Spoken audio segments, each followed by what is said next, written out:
Perayaan Hari Kemerdekaan Republik Indonesia masih belum reda, namun peristiwa miris terjadi di Maluku Tengah. Para murid sekolah menengah atas itu tega membuli seorang guru sekolah. Dalam postingan video, sekelompok siswa-siswi meneriaki guru yang belakangan diketahui bernama Maryam, wakil kepala sekolah yang hendak pulang.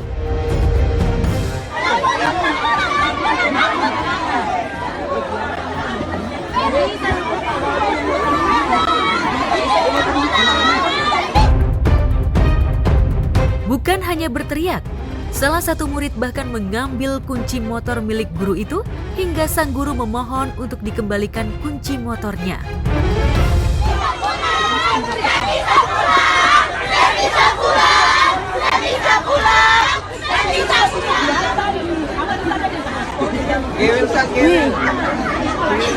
Saya di samping selain alumni, para orang tua murid, pada saat kejadian mereka langsung mengetuk pintu saya. Itu menandakan bahwa saya, guru yang dibully, saya tahu persis bahwa anak-anak itu tidak bisa seperti itu. Dan setelah itu Bapak, masyarakat seluruh Indonesia yang sudah pasti melihat, mendengar, dan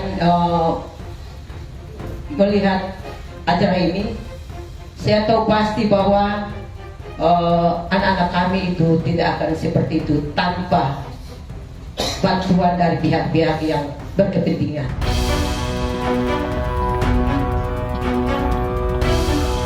Peristiwa pembulian terhadap guru terjadi ketika para siswa tengah melakukan unjuk rasa soal kebijakan sekolah yang dinilai tidak memihak siswa. Menyaksikan peristiwa miris itu, lantas bagaimana sikap Bu Guru Maryam terhadap perlakuan siswa dan siswinya?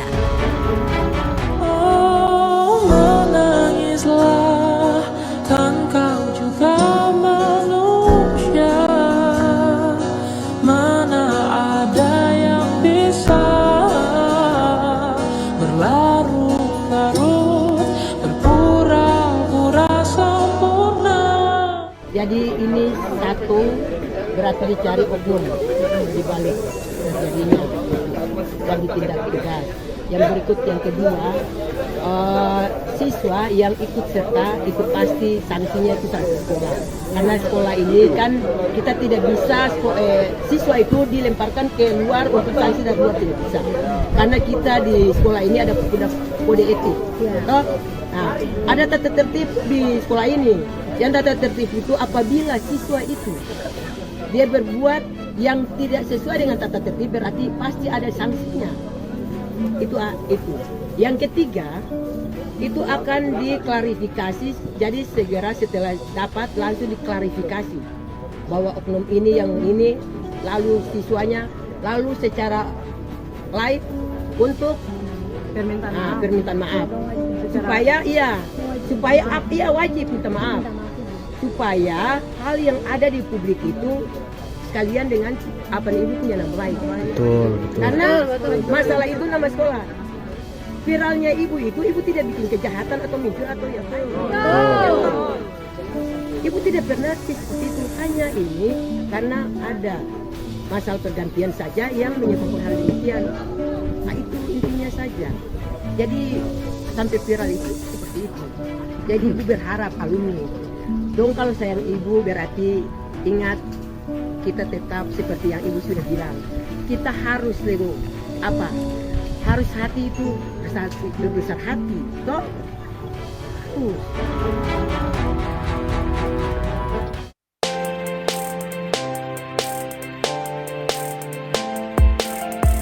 Di sisi lain, Tara Budiman kini merasakan pengalaman baru menemani anak pertamanya, Kalea Jada Agira, yang sudah masuk taman kanak-kanak. Tara mengaku menjadi ayah yang menyiapkan semua keperluan anak pertamanya, mulai dari bangun pagi, persiapan hingga mengantar sekolah. Dimana kita tuh salah paham, kayak ribut-ribut kecil tuh pasti ada. Tapi kalau nggak ada ribut itu menurut gua aneh nantinya. Kan namanya juga penyesuaian ya. Cara mengkomunikasikan seperti apa sih Kak? Hal kecilnya seperti itu. Hal kecilnya, contohnya tuh biasanya tuh gua akan ngasih lihat ini apa, ini yang biasanya gua lakuin. Kalau mungkin lu di rumah mau makan itu biasanya tuh disiapin. Kalau sekarang kalau kita, mending kita nyiapin bareng-bareng yuk. Mending kita nyiapin sama-sama yuk. Kamu maunya apa? Atau kayak gini, gue yang siapin sarapan, dia yang siapin makan malam. Jadi begitu sebelum dia bangun, gue udah siapin sarapan tuh. Tapi sebelum gue nyampe rumah, dia udah nyiapin untuk makan malam. Gitu. Jadi saling ngebantu satu sama lain, saling nge-backup lah. Gitu. Jadi nggak ada yang kayak gue terus, lulu terus gitu. Adaptasi berapa lama sih kalau menurut kamu? Adaptasi gue lumayan sampai 2 tahun lah. Sampai 2 tahun. Karena gini, sampai sekarang pun ada beberapa hal yang masih adaptasi. Ya kan lu nggak bisa ngerubah habit seseorang. Ya itu gue harus terima. Begitu juga sebaliknya Gia. Ada beberapa hal mungkin dari sifat gue ya masih mengulang terus. Tapi ya gimana caranya ngerubah habit manusia itu kan nggak gampang. Karena manusia itu kan dari kecil, dari bayi banget kan terbentuk seperti itu gitu.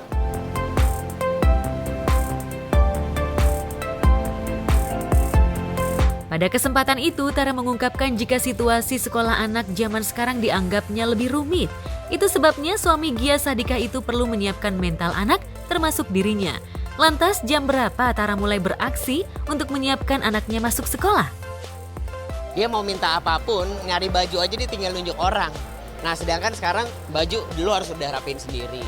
Masalah rumah tangga mulai dari listrik, keuangan rumah tangga segala macam lu harus atur. Sedangkan kalau di rumahnya kan udah ada ibunya, udah kayak ada aspri dari rumahnya juga, asisten pribadi rumah tangganya juga. Sedangkan ini semuanya sendiri gitu. Nah berjalannya waktu akhirnya dengan adanya penyesuaian, dengan adanya dia akhirnya ngerasain, oh ternyata nggak gampang ya dalam hidup reality ini yang nggak kayak dulu. Ya itu lambat laun dia udah mengerti sama-sama, udah jadi autopilot lah. Emang awalnya sulit banget sih, awalnya tuh pasti banyak banget dimana kita tuh kayak apa ya, salah paham, kayak ribut-ribut kecil tuh pasti ada. Tapi kalau nggak ada ribut itu menurut gua aneh nantinya, kan namanya juga penyesuaian ya. Cara mengkomunikasikan seperti apa sih Kak? Hal kecilnya seperti apa? Hal kecilnya contohnya tuh biasanya tuh gua akan ngasih lihat ini apa, ini yang biasanya gua lakuin. Kalau mungkin lu di rumah mau makan itu biasanya tuh disiapin. Kalau sekarang kalau kita, mending kita nyiapin bareng-bareng yuk. Mending kita nyiapin sama-sama yuk. Kamu maunya apa? Atau kayak gini, gue yang siapin sarapan, dia yang siapin makan malam. Jadi begitu sebelum dia bangun gue udah siapin sarapan tuh. Tapi sebelum gue nyampe rumah dia udah nyiapin untuk makan malam. Gitu. Jadi saling ngebantu satu sama lain, saling nge-backup lah. Jadi nggak ada yang kayak gue terus, lulu terus. Adaptasi berapa lama sih kalau menurut kamu? Adaptasi gue lumayan sampai 2 tahun lah.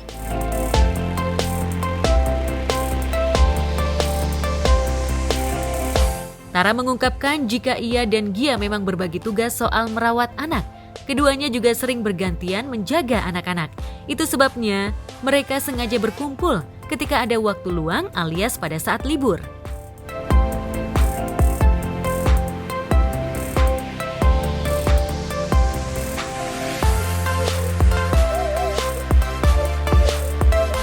Disinggung soal keharmonisan yang terlihat dalam rumah tangganya, Tara tersenyum serta menanggapinya dengan bijak.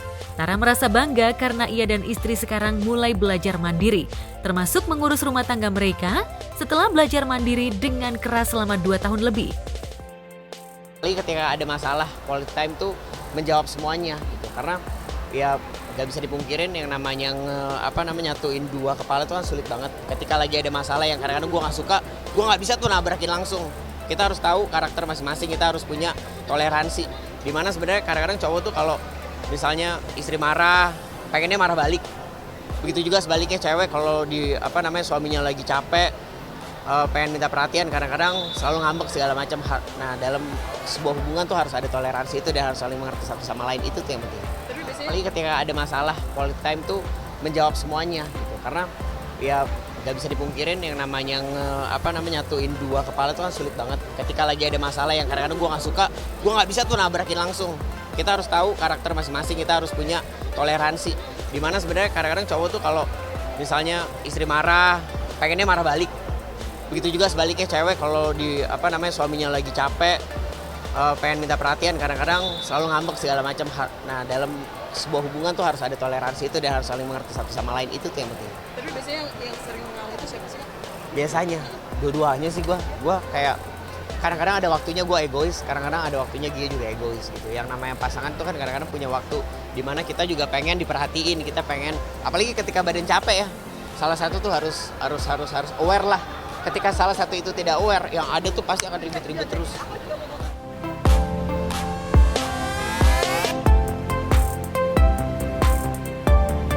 Kini Tara dan Gia mengaku semakin mesra. Keduanya juga punya cara untuk menjaga keharmonisan rumah tangga hingga keduanya saling memahami satu dengan lainnya. Lalu seperti apa cara Jitu mengatasi perselisihan rumah tangga? Nah, gue tuh biasanya kalau nggak punya waktu pacaran, kalau nggak ada waktu untuk pacaran pergi keluar makan malam, biasanya ketika anak-anak udah tidur gue suka ngobrol ketika lagi nonton series. Ngobrol tanpa menggunakan ya gadget lah, kita ngobrol bener dari hati ke hati dengan suasana hati yang memang lagi enak banget gitu. Itu ketika gue lagi nggak bekerja gitu, ataupun misalnya gue bekerja bisa ngajak keluarga, gue pasti akan ngajak keluarga. Dan selama 1 bulan tuh biasanya tuh gue punya waktu pacaran berdua, selalu. Karena apa? Karena ya ketika kita udah nggak punya waktu untuk bersama komunikasi, walaupun komunikasi lancar, kan ada pengen waktu ketika di rumah di luar rumah tanpa anak gitu supaya bisa lebih lengket lagi. Itu tuh yang terpenting tuh. Kadang-kadang orang kalau udah nikah suka lupa waktu pacaran karena ya kembali lagi ngurus anak. Sebenarnya nggak masalah juga ngurus anak. Ketika anak tidur mereka harus punya waktu berdua untuk ngobrol. Nah, gue tuh biasanya kalau nggak punya waktu pacaran, kalau nggak ada waktu untuk pacaran pergi keluar makan malam, biasanya ketika anak-anak udah tidur gue suka ngobrol ketika lagi nonton series. Ngobrol tanpa menggunakan ya gadget lah, kita ngobrol bener dari hati ke hati dengan suasana hati yang memang lagi enak banget gitu. Penting banget karena quality time tuh yang ngebangun kita chemistry satu sama lain ya. Apalagi ketika ada masalah, quality time tuh menjawab semuanya gitu. Karena ya gak bisa dipungkirin yang namanya nyatuin 2 kepala itu kan sulit banget. Ketika lagi ada masalah yang kadang-kadang gue gak suka, gue gak bisa tuh nabrakin langsung. Kita harus tahu karakter masing-masing, kita harus punya toleransi. Dimana sebenarnya kadang-kadang cowok tuh kalau misalnya istri marah, pengennya marah balik. Begitu juga sebaliknya cewek kalau suaminya lagi capek, pengen minta perhatian, kadang-kadang selalu ngambek segala macam. Nah, dalam sebuah hubungan tuh harus ada toleransi itu dan harus saling mengerti satu sama lain, itu tuh yang penting.